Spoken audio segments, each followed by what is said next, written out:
Ibu record dulu ya. Oke, Ibu akan share screen kisi-kisi yang akan Ibu bagikan di Word ya. Apakah ini sudah terlihat? Sudah, Bu. Sudah ya. Kekecilan nggak Ibu gedein ya? Oke, sebelumnya Ibu mengucapkan selamat dulu untuk siswa-siswa yang sudah keterima di perguruan tinggi negeri jalur SNPTN undangan ya. Sukses untuk kuliahnya, dan buat kalian yang belum beruntung ya, nggak apa-apa, jangan berkecil hati, kita masih ada waktu sekitar hampir kurang lebih 1 bulan ya untuk mengejar belajar persiapan untuk UTBK ya. Semoga kalian lolos di ujian UTBK-nya dan kalian keterima di perguruan tinggi negeri yang kamu tuju. Jadi kalian coba dirubah ininya, strateginya ya. Jadi jangan disamakan dengan perguruan tinggi negeri yang kemarin kamu tuju. Coba strateginya dirubah gimana supaya kalian bisa tembus seperti itu ya. Dan dari sekarang coba belajarnya digiatkan latihan soalnya, jangan terlena dengan hal-hal yang tidak berhubungan dengan belajar seperti itu. Oke, Ibu langsung ini kisi-kisinya kira-kira seperti ini. Yang pertama nanti ada soal tentang metode ilmiah ya. Ini kelas 10 kan kita sudah belajar tentang metode ilmiah, kita menumbuhkan kecambah di tempat terang dan di tempat gelap. Masih ingat di tempat mana yang lebih cepat pertumbuhannya? Gelap, Bu. Iya, di tempat gelap ya, karena cahaya itu merusak atau menguraikan auksin, sedangkan auksin itu kan faktor pertumbuhan ya, hormon pertumbuhan. Oke, jadi masih ada bayangan ya seperti itu ya.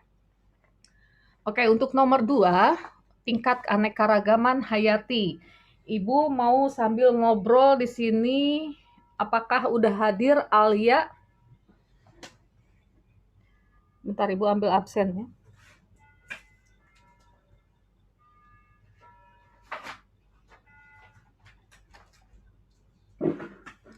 Alia sudah hadir? Alia belum hadir, oke. Ahmad Mudariksa, hadir? Hadir, Bu. Oke, Ahmad Mudariksa, masih ingat tingkat keanekaragaman hayati? Ada 3, apa aja?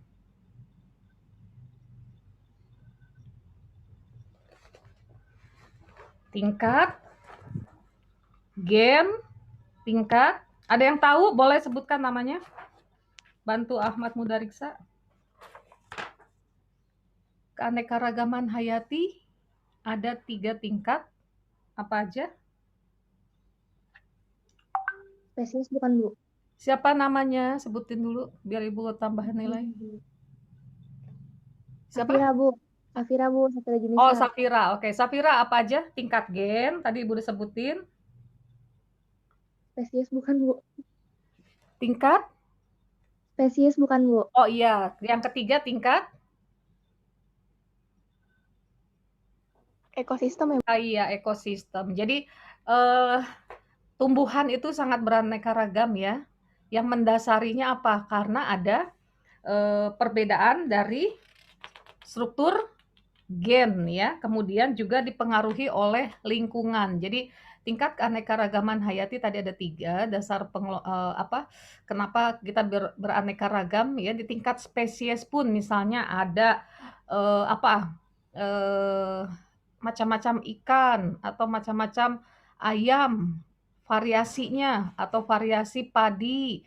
Ada padi jenis apa, IR berapa, padi apa, kamu kalau mau makan apa, rojo lele ya, makan nasi misalnya, atau pandan wangi. Nah, itu adalah tingkat keanekaragaman yang tingkat spesies. Jadi ada variasi di tingkat dasar takson ya. Yang paling terkecil itu kan spesies. Itu karena ada keanekaragaman perbedaan struktur gen dan dipengaruhi oleh faktor lingkungan. Artinya gini, kalau dia gennya memang kulitnya warnanya kulit, kuning ya, tapi karena sering main, futsal, akhirnya kulitnya menjadi berwarna gelap, itu karena ada faktor lingkungan ya, jadi ada variasi perbedaan itu karena ada lingkungan. Seperti yang kembar ya, Cerci-Cerca itu, eee, di tingkat yang paling takson rendah spesies, tidak ada satu pun, eee, apa, spesies yang sama ya. Jadi pasti yang kembar pun ada perbedaannya. Kenapa berbeda? Ya tadi balik lagi karena susunan gennya pun masing-masing unik ya, berbeda. Yang ketiga, dasar pengelompokan arthropoda. Ayo masih ingat arthropoda apa aja? Kupu-kupu ya, Bu? Iya, itu contohnya kupu-kupu. Kan, di arthropoda itu ada hewan yang berkaki beruas-ruas ya, arthros itu kan ruas, podos itu, kaki. Jadi kakinya memiliki ruas-ruas. Ada apa di sana? Insekta, lalu ada apa lagi? Krustasea. Ya, krustase, betul. Ada lagi apa? Myriapoda. Myriapoda. Nah, itu ya, dibuka lagi ya, materi tentang arthropoda. Yang keempat, virus.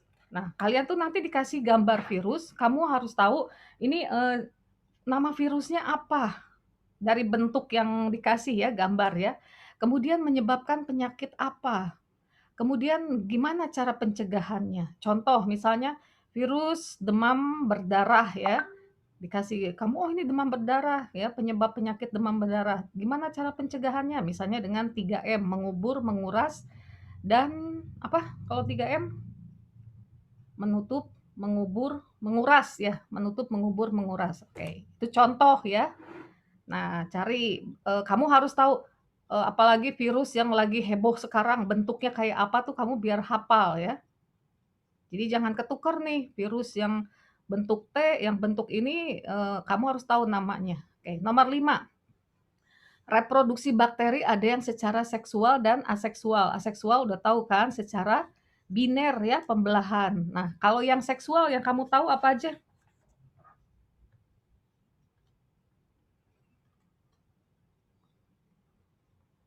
Ayo ini materi kelas 10. Masih ingat transduksi, transformasi, konjugasi? Masih ingat kan? Kalau yang dibantu oleh virus, itu namanya apa reproduksi seksualnya. Kalau yang pertukaran plasmid, kalau dia berdekatan pakai jembatan, itu apa namanya. Itu kamu pelajari lagi di nomor, poin nomor 5. Nomor 6, protozoa. Nah, protozoa ini keluar lagi nih, ada yang alat geraknya flagel, makanya disebut flagellata. Anggotanya apa aja? Lalu dia menyebabkan penyakit apa? Atau ada, bergunanya apa, ada peranan yang positif apa enggak, seperti itu ya. Kalau misalnya dia punya silia, berarti masuk siliata. Nah, itu, contohnya apa? Cari ya gambar-gambar kemudian peranannya ya, karena nanti, dikasihnya bentuk gambar. Nomor 7, fungi. Nah, fungi itu kan divisionya berdasarkan reproduksi seksual nih. Kalau spora, seksualnya, Zygospora berarti dia divisionya Zygomicota. Contohnya apa? Zygomicota salah satunya yang kamu ingat? Mmm? Kapang tempe ya, Rhizopus contohnya. Itu fungsinya untuk membuat tempe. Rhizopus, oryzae misalnya. Kalau, spora seksualnya berupa Ascospora, berarti masuk Ascomycota. Kemudian kamu harus tahu Ascomycota itu, contohnya apa, lalu peranannya apa. Nah itu ini lagi dipelajari. Yang kedelapan, ini Angiospermae. Nah ini Ibu ambil soal, dikasih gambar kamu harus tahu nih tanaman-tanaman, kan sekarang lagi booming ya tanaman ya, kamu harus, ini juga mengenal misalnya kalau dikasih gambar, oh ini tanamannya tanaman, Sansevieria atau lidah mertua. Kamu tahu kan lidah mertua itu fungsinya apa? Untuk, apa, mengurangi polusi misalnya. Lalu, oh ini sirih, sirih itu biasanya dipakai untuk, Apa sih, kalau sakit apa tuh direbusin misalnya batuk ya, berarti, oh dia hubungannya sama, bisa untuk antibiotik, kayak gitu. Oke, angiospermae-nya bisa monokotil, bisa dikotil ya. Kemudian yang berikutnya yang ke-9, masih ingat untuk lapisan tubuh Ibu minta, ada FX Ardian?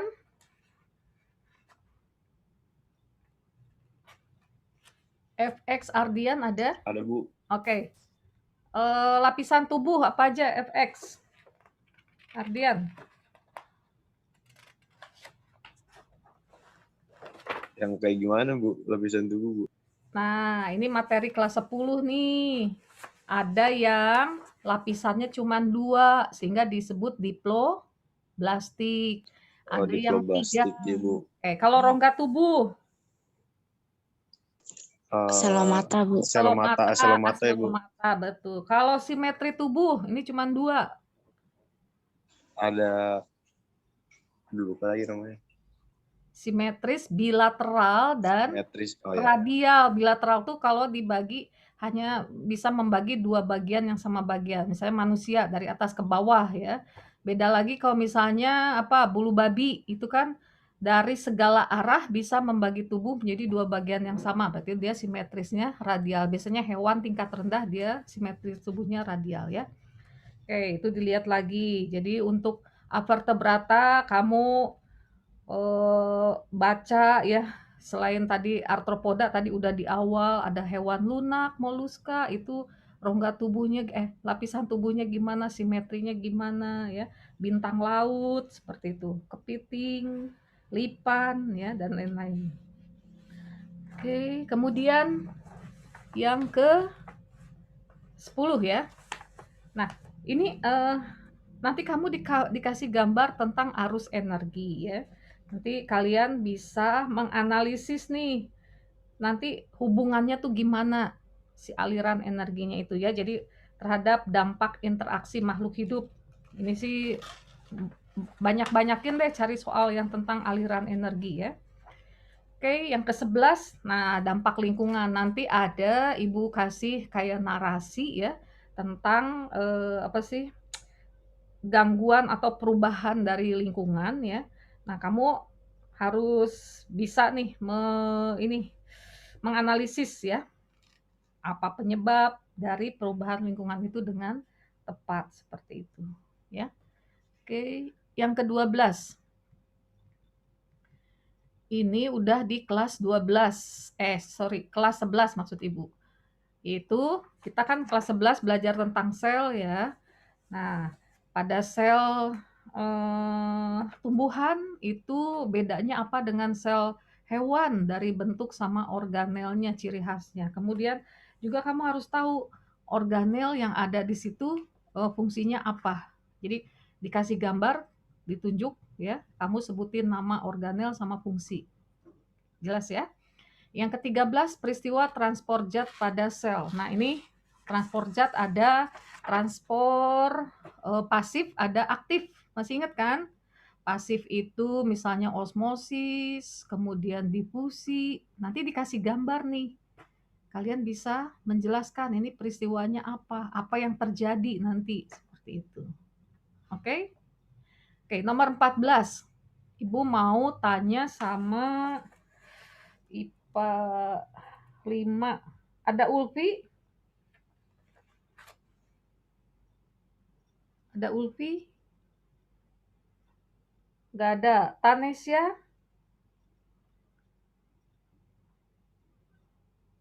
Halo? Banyak yang nggak ada ya? Ada Jacob? Sorry, ini IPA 4 ya?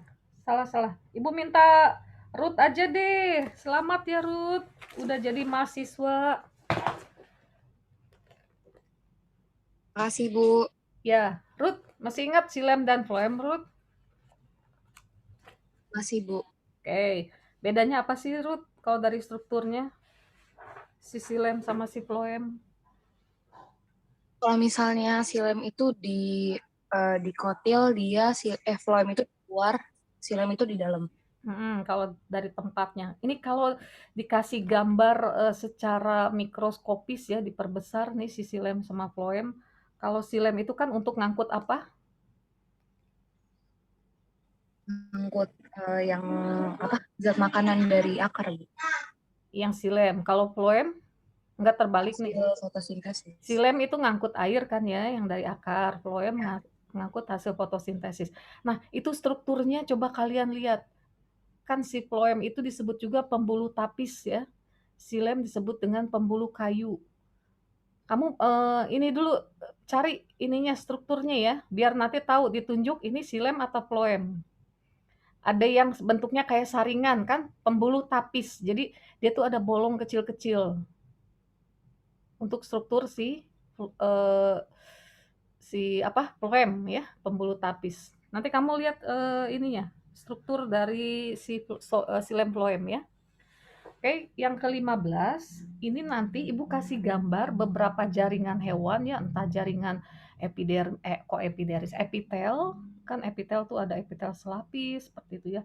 Kemudian ada jaringan darah, bisa juga Ibu masukkan ke situ.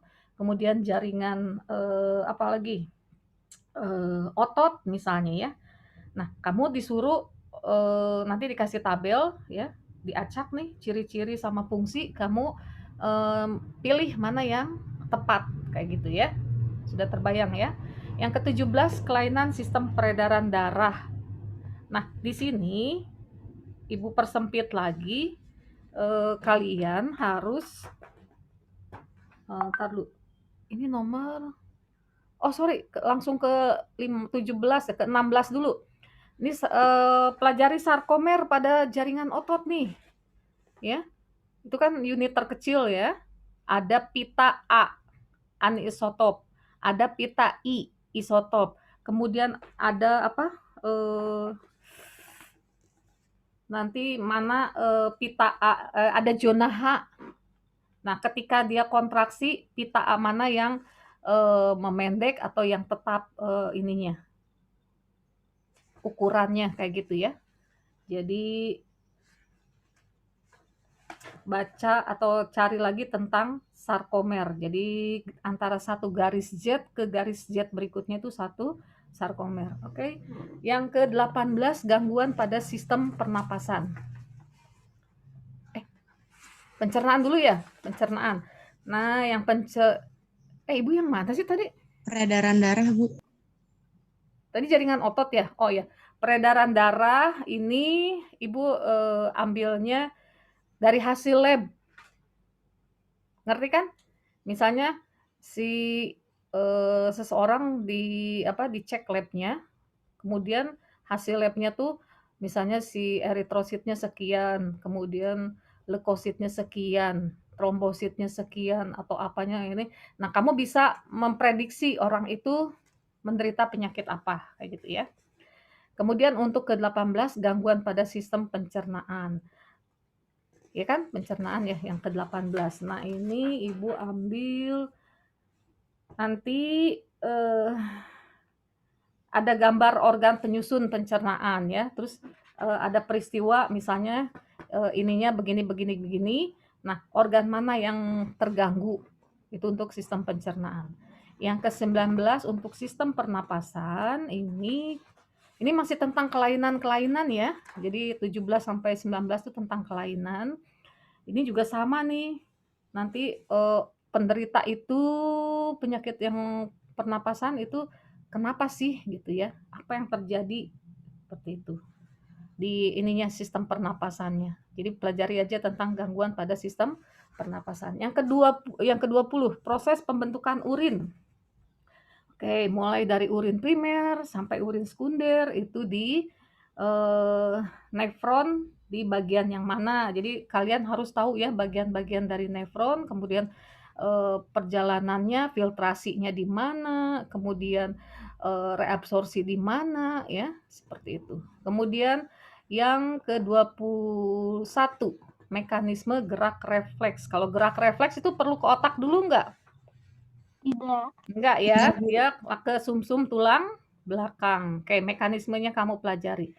Yang soal ke-22 ini tentang nafsa. kayaknya kamu ini pasti bisa lah ya tentang nafsa. Kemudian yang ke-23 siklus menstruasi. Nah, jadi untuk kali ini tidak ada soal tentang apa sih organ reproduksi ya, tapi yang dikeluarkan tentang siklus menstruasi. Jadi ingat kapan apa sih dimulai dengan perkembangan folikel, kemudian pelepasan si apa folik ya apa pelepasan si sel telur ya. Kemudian nanti kalau udah lepas tuh jadi apa kayak gitu ya. Terus hormon-hormon yang ada di siklus menstruasi ada estrogen, progesteron, nanti fungsinya untuk apa, siapa yang mempertahankan ketebalan rahim ya, endometrium itu kamu apa lihat lagi. Jadi itu tentang siklus menstruasi. Kemudian yang ke-24, apa sih manfaat pemberian ASI eksklusif pada bayi ya untuk ibunya sendiri itu apa misalnya? Tuh, kalian pasti bisa lah. Kemudian sistem kekebalan aktif. Nah, ini kita yang baru divaksin. Siapa di sini yang sudah divaksin ada? Kalau guru-guru baru divaksin kemarin ya. Jadi kalau divaksin itu sistemnya sistem kekebalan apa? Aktif atau pasif ya? Atau kalau misalnya seseorang yang sudah terkena penyakit entah itu cacar ya, entah itu kena virus kena corona ya, kena Covid. Nah, kemudian kan dia memiliki kekebalan tubuh. Nah, itu aktif atau pasif. Nah, kamu harus ngerti ya itu ya. Kemudian ini sudah nomor 26 itu sudah kelas materi kelas 12. Masih tentang faktor pertumbuhan tanaman. Faktor pertumbuhan tanaman itu kan ada hormon, kemudian ada faktor luar. Itu kan hormon dari dalam ya. Nah, ini juga kamu masih ingat lah itu ya. Pertumbuhan ini juga masih tentang hormon auksin ya hubungannya ya. Kalau di tempat terang kenapa pertumbuhannya lebih lambat dengan di tempat gelap itu yang nomor 26. Nah, nomor 27 percobaan enzim katalase itu juga kamu sudah praktek jadi tahu dipengaruhi oleh pH ya, kemudian suhu, kemudian derajat tadi pH derajat keasaman. Nah, maksimalnya itu bekerja pada suhu yang optimum ya berapa, kemudian pH-nya netral kayak gitu ya. Nomor 28 ini proses respirasi aerob. Jadi kamu pelajari aja yang respirasi aerob ya, jangan yang anaerob. Ini dipersempit lagi. Jadi mana peristiwa glikolisis, prosesnya bagaimana, kemudian dari glikolisis sebelum ke siklus Krebs dia memasuki apa? Dekarboksilasi oksidatif ya. Baru dari siklus Krebs ke sistem transport elektron. Nah, di situ tuh dia butuh apa, kemudian dia mengeluarkan apa ya peristiwanya. Oke, lalu berlangsung di mana? Apakah di glikolisis berlangsung di sitoplasma, yang lain berlangsung di mitokondria. Jadi dipelajari lagi ya tentang respirasi aerob. Nah, untuk nomor 29 ini tentang apa sih? DNA ya. Nanti ada kasus, jadi dilihat DNA-nya. Oke, yang ke-30 ini tentang sintesis protein ya. Jadi kamu seperti biasa nih, nanti dikasih sepenggal dari basa nitrogen, nanti tentukan asam aminonya. Jadi daftarnya nanti dikasih ya tabelnya. Oke, yang ke-31 kamu dikasih gambar sel yang sedang bermitosis. Nah, kamu harus tahu ya, tahapan itu apa. Nah, kamu disuruh mengurutkan. Oke, nomor 32 cari nilai pindah silang. Ayo, masih ingat nggak nilai pindah silang? Ibu minta, ini baru kemarin nih. Coba oleh ada Said Ahmad ada? Belum gabung. Nur Indah. Ada Nur Indah? Ada, Bu. Oke. Gimana cari nilai pindah silang Nur Indah? Bentar, Bu. Ingat hubungannya sama kombinasi parental dan kombinasi baru. Nilai pindah silang sama dengan nilai, ayo ini udah lupa nih. Ada yang bisa bantu jawab Indah? Rekombinasi Baru dibagi rekombinasi baru ditambah kombinasi. kombinasi yang lama ya, Bu. Iya, jadi kamu harus 100%. bisa menentukan dulu ya, mana kombinasi baru. Berarti yang nggak sama dengan induknya. Itu adalah kombinasi baru.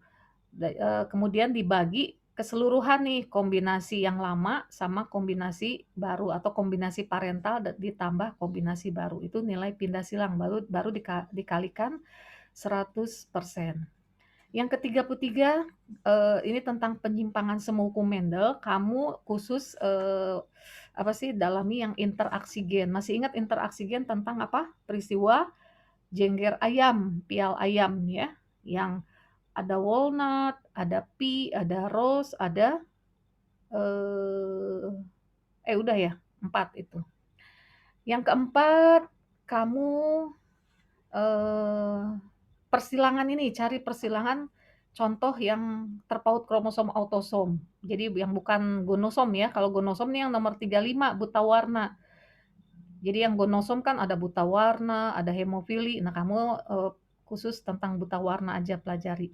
Kalau yang autosom tuh kan ada yang albino misalnya ya, seperti itu. Oke. Yang ke-36 mutasi gen. Tentu nanti ditanya apakah itu transversi kah, apakah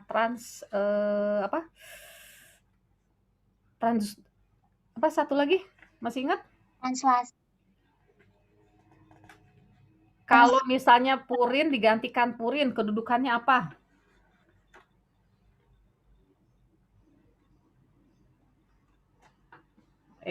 Lupa nih, transversi kah? Apakah transisi? Diingat ya? Kalau yang purin digantikan purin, kedudukannya berarti apa? Atau pirimidin dengan pirimidin lagi? Transversi ya, Bu? Transisi, Bu. Kalau misalnya purin digantikan oleh pirimidin, baru transversi. Jangan ketukar ya, itu untuk mutasi gen. Yang ke-37 teori asal-usul kehidupan. Nanti dikasih teori. Nah, mana yang misalnya abiogenesis, mana yang biogenesis yang mendukung teori itu ya. Oke, yang ke-38 ini soal hitungan tentang hukum Hardy-Weinberg. Kalian harus dalami lagi nih soal-soal yang hukum Hardy-Weinberg. Ya, P kuadrat plus 2PQ plus Q kuadrat. Caranya kita selalu cari nilai Q dulu ya. Kalau nilai Q-nya udah dapat, berarti masukkan ke rumus P plus 1 sama dengan Q untuk mendapatkan nilai P. Jadi P-nya udah dapat, Q-nya dapat. Nah, untuk yang organisme homozigot tinggal P kuadrat. Kalau organisme yang ditanyakan normal heterozigot berarti yang 2PQ. Kalau orang yang homozigot resesif, kok tadi yang dominan, berarti Q kuadrat. Ingat ya. Dan 2 soal lagi nih, bioteknologi yang konvensional misalnya. Mikroorganismenya banyak kan yang berperan di sana. Contohnya, misalnya untuk membuat kecap, pakai apa? Aspergillus wenti, seperti itu. Jadi nanti dikasih macam-macam mikroorganisme, kamu tinggal hubungkan mana yang tepat. Oke. Yang ke-40 ini dikasih suatu kayak pernyataan tentang dampak negatif bioteknologi. Jadi kamu tahu kenapa dampaknya seperti itu. Oke. Ibu rasa cukup sekian ya untuk ini pembahasan kisi-kisi. Ada pertanyaan sampai sini? Cukup ya? Ini udah 7:30. Jadi semoga yang Ibu berikan kisi-kisi ini bisa apa sih, bikin kalian belajarnya nggak usah terlalu luas ya, lebih fokus, itu aja yang dipelajari, cari soal-soal yang hubungannya dengan itu, yang tadi Ibu sudah sebutkan. Oke, Ibu mau screenshot, ini ya, kehadiran, silahkan dinyalakan kameranya.